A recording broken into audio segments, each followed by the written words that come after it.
I'm Jen Taylor Skinner, and this is the Electorette. On this episode, I have a conversation with Christian Nunes, the president of the National Organization for Women. Christian and I take a look back at the midterm elections and the red wave that wasn't. And we analyze the role that women played at the ballot box, including some historic wins by women who ran for office. We also take a look forward. The 2024 election cycle has only just begun. And we talk about the important role that women will play in the 2024 cycle, particularly the role that Black women will play. And we talk about what's holding us back as we seek political power. So without further ado, please enjoy this conversation with Christian Nunes. Christian Nunes, welcome. Thank you, Jennifer. Thanks for having me today. So we're kind of in this election cycle midway point, and in a few months, the 2024 election cycle will be in full swing, probably by the summer. Right. But, I have to say, looking back on the midterms, that was probably the most anxiety-inducing midterm cycle. I would agree. Yes. Did you feel the same way? So what were you going through? You and the people at your org, what were you thinking? I think we were all the same way. It was so much at risk and so much at stake. I mean, literally, we were just saying our lives are at stake in these midterms. And it was so anxiety-provoking. I completely agree with you. No, exactly. I mean, I think that what happened on January 6th, it just highlighted what was at risk if we lost, any seats, any power. And, that didn't happen. And thankfully, we did lose some seats, but not as much as people projected, right? And what didn't happen was the red wave, thankfully. People were talking about the red wave. It wasn't even magenta, right? And I think we can clearly attribute that to the overturning of Roe v. Wade and the turnout by women. Absolutely. We have contributed to the turnout of women and the overturning of Roe because that really, I think, did a couple of things. I mean, it made women angry, mad as hell, and determined to get out and organize harder than they probably have organized and get out and vote and more than they've done in a very long time. I think it gave everyone a reason to feel like they were impacted and needed to make sure that their rights were counted and recorded in this election. So here's something that I don't get. Yes, women were mad as hell. It was really clear that women were really mad. I mean, even after the anger that people saw following the 2016 election, then the whole quote unquote pink wave following the 2018 election. Right. For me, it was clear that women were angry and they would turn out. But, all of the pundits and all of the forecasters, they didn't see that. And I guess maybe it's a simplistic question, but I don't understand why. Why do they keep, discounting the power of women at the ballot box? Well, I think it's something we have to think about overall. And if we look at just societal's view of women's value, it continually is the same, that we just don't really give women and see women as whole. We could say it as much as, people can say it like, oh, yes, no, I believe in empowering women. I believe in this. But when it comes down to it, we don't want to give them their full rights. We don't want to give them their full protections. We don't want to make sure they can have secure and sustainable lives because we don't have a legislation and resources for them to have, lots of things to help them be sustainable in their daily lives. So I think society as a whole and those with the most power really don't believe in the full strength of women and women's capabilities. And that's unfortunate. And we keep showing them that we are capable, but they still just really don't fully believe in it. And I think also the fact, if we look at it too, we still aren't even we're still fighting over the enshrinement of, the Equal Rights Amendment to be included in the Constitution under our sex. I think we still continue to see that they're not really taking women as valuable contributions to this country as they should. Even though they use us and they need us, they still not recognize us as whole, contributing individuals. Exactly. I completely agree. Well, the second thing I wanted to ask you about that, and something we don't talk enough about, is how conservatives and the GOP deploy women as part of their messaging campaign and how they message to women, because that has power too. It's not the power that we want, but it's proven to be powerful. I think there's one stat that I saw that I haven't really heard a lot of people talk about was the fact that, even though Trump lost the election, he may not agree, but he lost the 2020 election, his performance among women as a whole, collectively, all races, all ages, did not really take a hit. It actually kind of went up a little bit. I think on the Democratic side, we had more turnout, but his turnout, just overall percentage point wise, did not actually go down. When I think about how the GOP are energizing women on their side, they're actually kind of using these made up issues, right? They're kind of, Right. they're saying that your biggest threat is, drag shows or like books or, critical race theory, which doesn't, exist in grade schools, right? Right. So they kind of make, Exactly. they make up these things to energize women. And when I think about, I'm a Democrat and I listen to Democratic messaging, and I know that these things are true, like the fact that, the conservatives are taking away reproductive rights. They are, not doing anything to help with our gun violence epidemic and all of these things that have been proven to be bad for women. It just always confounds me as to how they can get any woman to come out and vote for them, let alone improve their performance among women. I don't know if you have an answer for that or why that works. Well, yeah, Jennifer, I think that we have to look at, I mean, if you look at the exit polls from like the midterms, right, it showed that abortion was one of the top issues for voters overall. But I think what the part of the GOP strategy and the conservative and the anti-abortion and extremist strategy and their strategy has really been to use scare tactics to scare voters. And this is part of how they've been able to engage women with this kitchen table talk, right? To talk to them about their personal safety, how people are going to view you, what they're going to do to your children, how is this going to hurt you? It's been a scare tactic that they've been using to really make them feel like they actually, with their misinformation and disinformation, are the ones who are looking after their safety and trying to protect them and their families. So they are misinforming and disinforming intentionally to make those individuals and those women feel like we are the ones that are going to protect you. We are the ones looking out for your family's best interest. You need to come on our side. And for some, especially some who have not been enlightened, who are not practicing anti-racism, who are not practicing intersectionality, and who are only, really thinking about like internally, like what's affecting them and their household, that works, right? That's working for them because it's resonating with their safety in their lives and their external and their internal locus of control and what's working for their lives. So that's working. And that's how they're getting them to come. And they're able to use other women who think the same way to be the spokesperson for other women who fear for their children's lives and children's safety and their safety to be their messengers. You are exactly right. Again, I mean, that kind of goes back to the point where I started with, people like Lauren Boebert, taking photos with the guns and her kids, right? She's the perfect package. She's the perfect messenger for that kind of fear-based campaign that they're running, right? Yeah, and I also want to say, too, is that there's a race baiting thing that happens there where they're using very delicate white women who the world tends to give grace to, right? Right. And see as very gentle and need protection to be their messengers. And so when the world sees this, they say they need protection. We want to make sure they're okay. And we don't want to have that conversation. We don't want to acknowledge that, but that's the reality of what's really happening as well. So they are playing on those emotions and of those who feel like they have to protect those women. And they use those women who appear to be needing protection and safety to put those messages out to everybody else, because then everybody is going to want to go to make sure they're aligning to do things to protect them. You're exactly right. That's a whole that's another whole can of worms, right? That's a whole other episode, and we could go down that. But we could talk about that for a long time. But there are other Black women are mothers.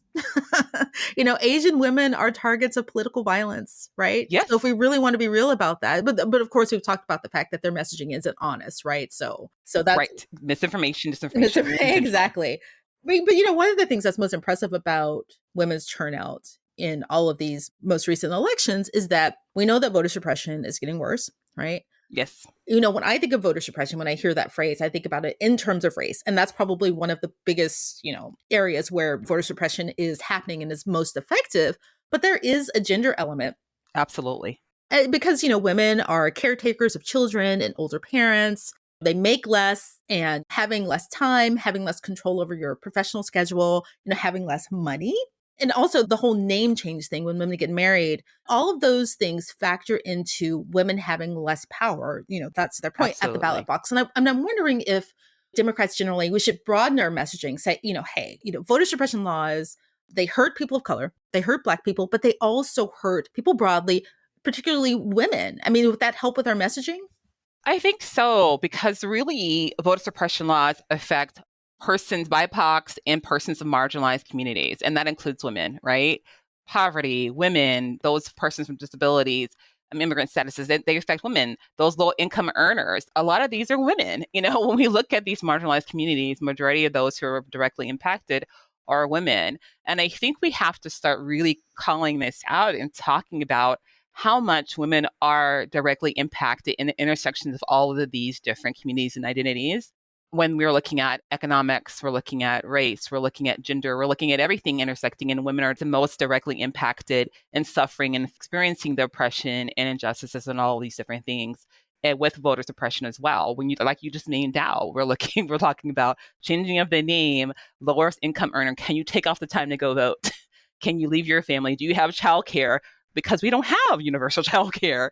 Do you have paid family medical leave? We don't have that universal either. We have to talk about these things on who's being directly impacted by those things and how all these contribute to why women are impacted.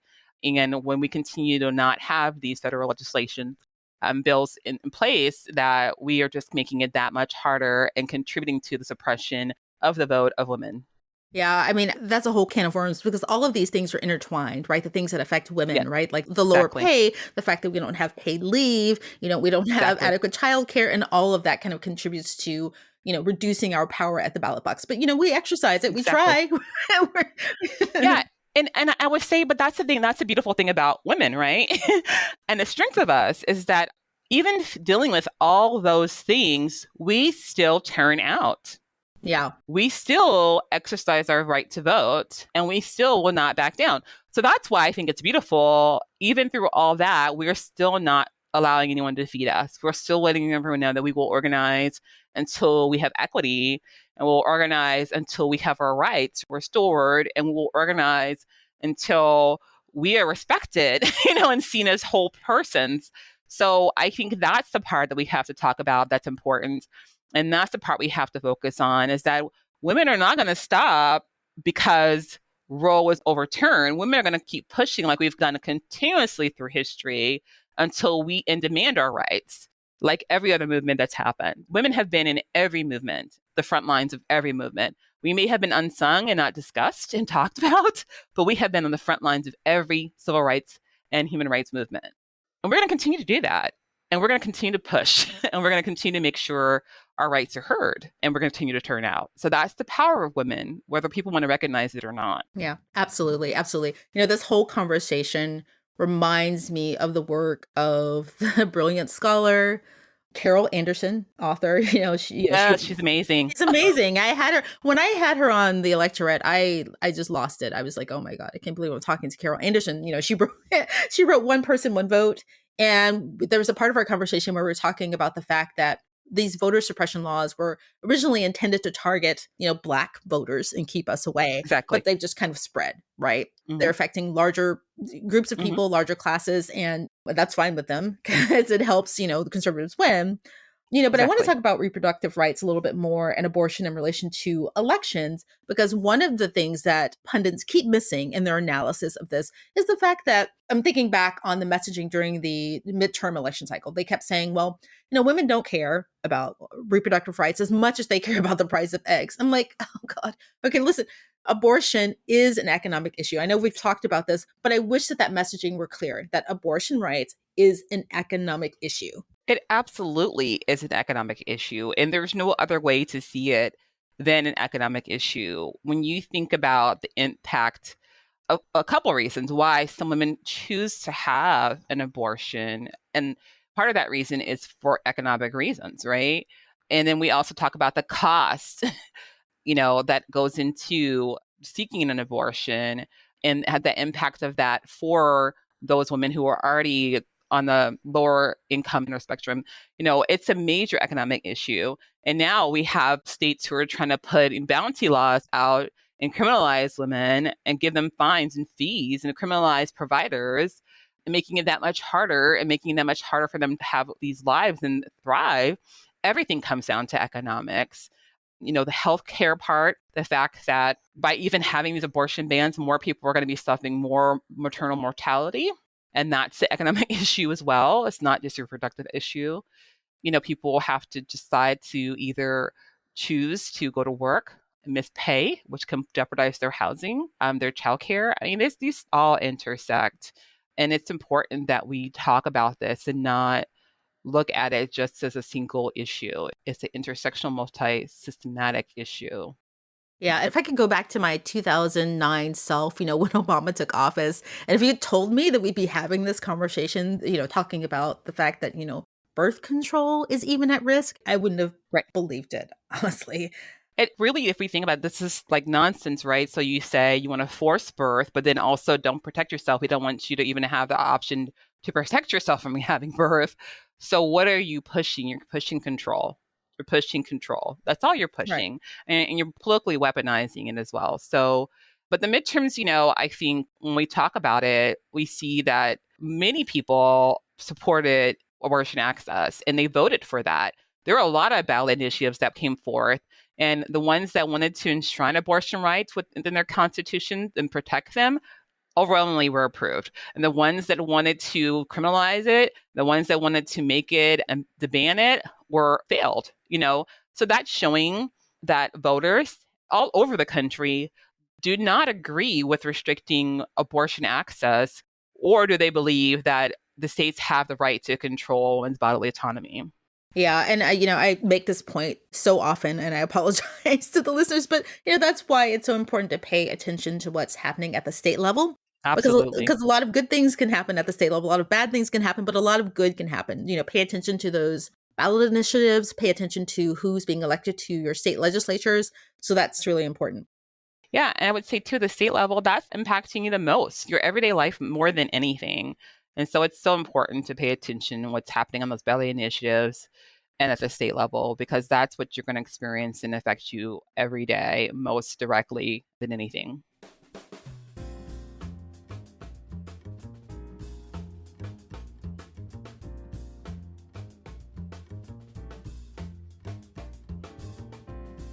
So let's actually talk about some good things. Yes. I know there were some notable wins that happened during the by women. Yes, there's some wonderful Yeah, wins. because National Organization for Women, your organization, did you endorse some candidates, right? So talk about what's the most notable wins that we should talk about.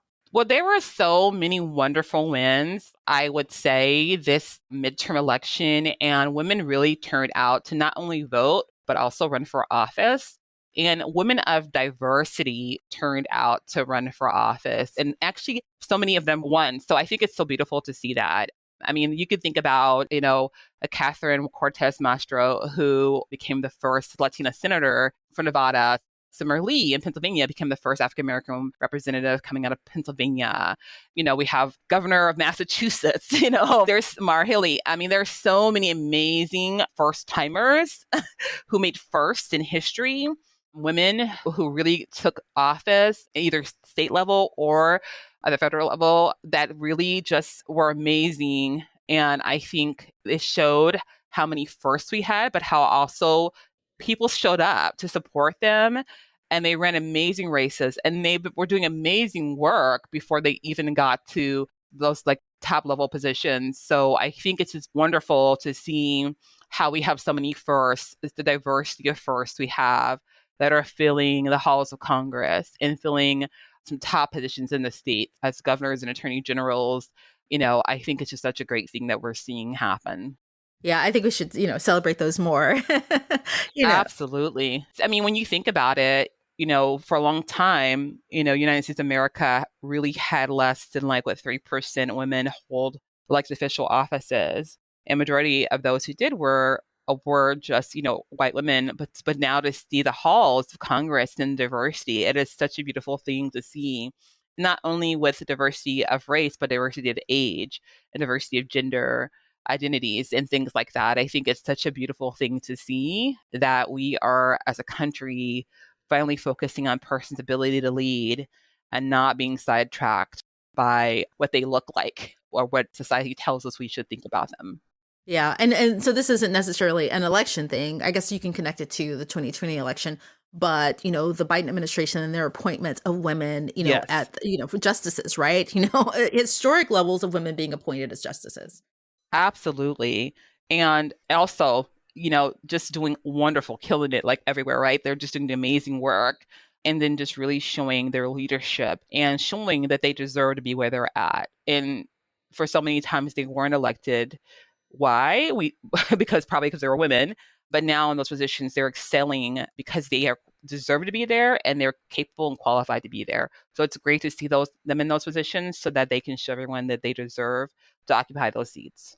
Right. And Georgia, came through again. All eyes were on Georgia, particularly the governor's race probably, but, the special election that followed that, the Senate race. But I just want to point out that, Georgia came through again. Asian American voters in Georgia actually had the largest increase of voter turnout compared to any other group. I think it was something like, the number was like a 90% increase or something like that. Oh, It wow. was pretty Yes. big. Mm-hmm. But you cannot decouple the political violence that we're seeing right now in the news Mm-hmm. and, the increased turnout for Democrats in Georgia amongst the AAPI community and all Mm-hmm. communities of color in Georgia. Right. Yeah. And I think that is so great that we're seeing that and that we're also talking about it and representing it and bringing attention to it. I think sometimes the AAPI community does not get enough attention and support, and recognition as they should for their role and just improving and encouraging, voting rights in this movement. And so it's good to see that. But we also have to all come in solidarity as well to make sure that we are creating safe space for them in this movement as well and standing in solidarity with them as they are also are experiencing so much AAPI hate right now. So I think it's just really important that we're working in solidarity with their communities and making sure we're giving them places to lift up their voices and their narratives and this work that we're doing. Right. I mean, I think, if we focus on our allyships, I think that's when you will really see women and women of color create this really powerful coalition and this Absolutely. really powerful voting bloc. I firmly believe that. Absolutely. But I want to talk about Black women and their roles, or their roles specifically in the midterms and in all elections, really. Because, I think that Black women have served as, political harbingers, really.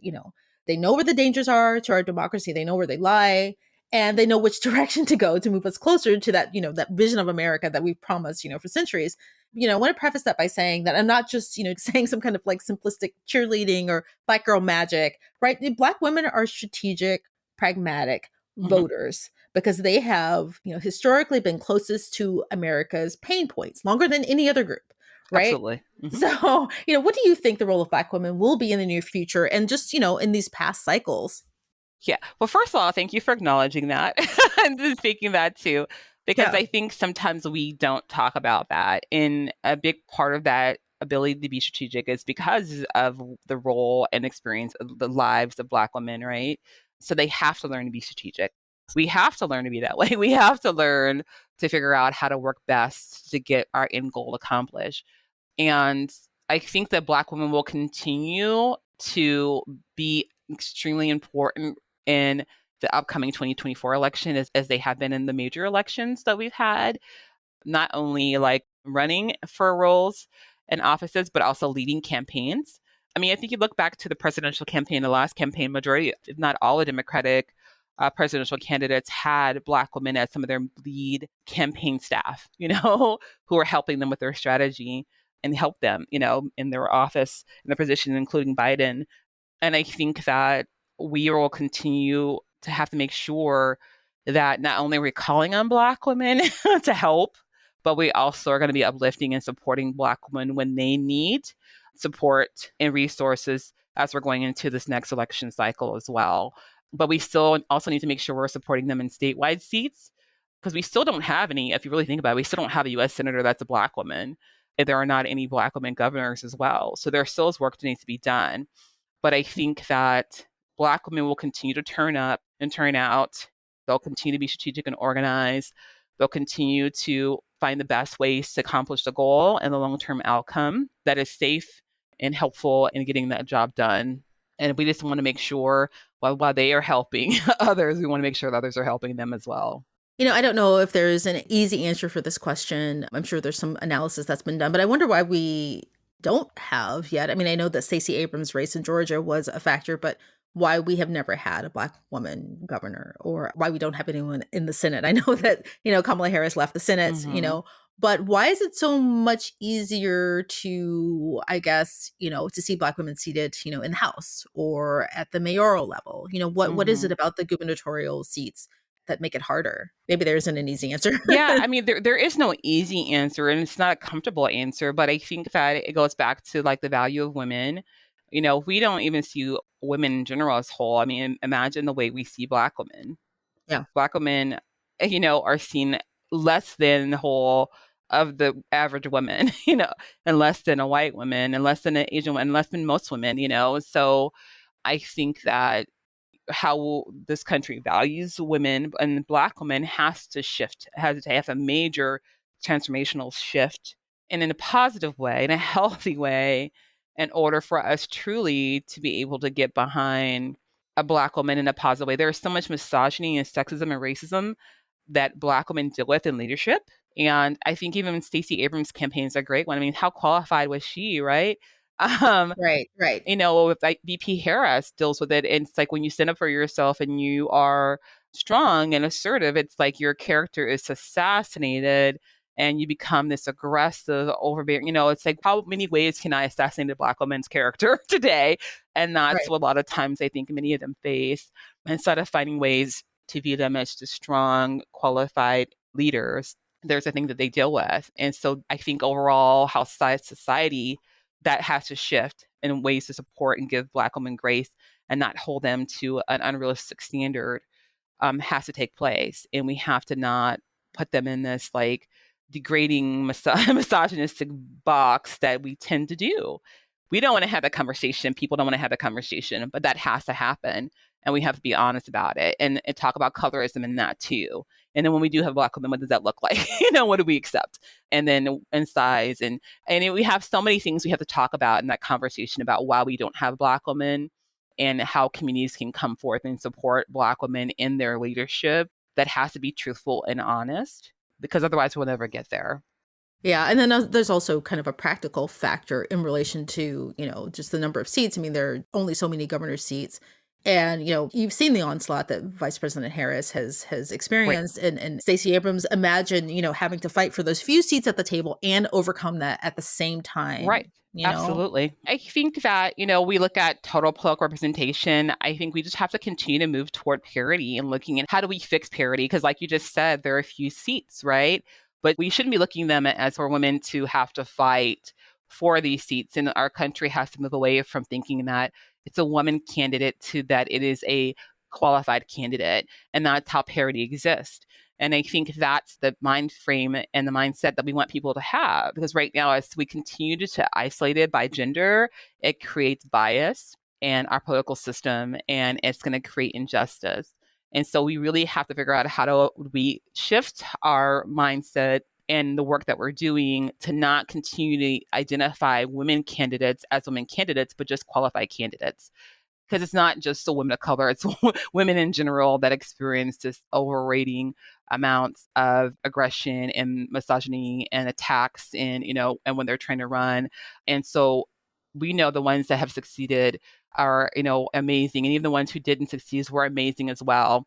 But we have to work on ourselves as a country to shift so that we can support amazing candidates and not continue to separate by gender. Because as long as we keep doing that, we'll never have parity in political representation. Yeah, that's true. That's true. What is your? Oh, I wanted to make one other point before I go close out here, but I just wanted to say because we started this conversation talking about, how Black women were, pragmatic voters, and I was just thinking about, myself, as a Black woman, as a constituent, and as a voter with Black children, I can't afford to pussyfoot around Right. with candidates who are not willing to fight against political violence or aren't willing to, fight gun violence, right? Right. It's a life or death situation, right? For Absolutely. for us. Speaking of that, what is your biggest worry for the 2024 cycle? What are you inspired by and what are you worried about? I know I'm worried about political violence, but I'll let you answer the question. No, I mean, political violence is a huge concern for me and going to the next presidential election because we saw what happened the last. And I feel that there has just been continuing like a brewing that's happening. And so I'm really concerned as we have more election deniers and more individuals who just won't accept defeat or who want to continue to just feed into this campaign of, we have like the Santos with the anti-woke and which is basically, anything anti-ethnic and race is what he's saying, right? We have all these code words they're using. We have all these anti-woman campaigns. We have all these things that are all in some ways inciting some forms of violence. So I'm very concerned about that and how that's going to come up in our next presidential election. And I think we have to be prepared for that. And also, I'm really concerned about the attack on women as well, because there's a war on women right now that's also happening. So those two are my biggest things and how that might manifest in a presidential election too in a 2024. So I think we have to really think about how do we find ways to help people organize and get them out there, but also keep them safe. Well, Christian Nunes, thank you so much for joining me. Thank you for all of your work with now.org, the National Organization for Women. I'd love to have you back as we get deeper into the 2024 election cycle so we can dig into some of those topics that we couldn't get to this time around. But truly, thank you so much for joining me. Thank you so much for having me.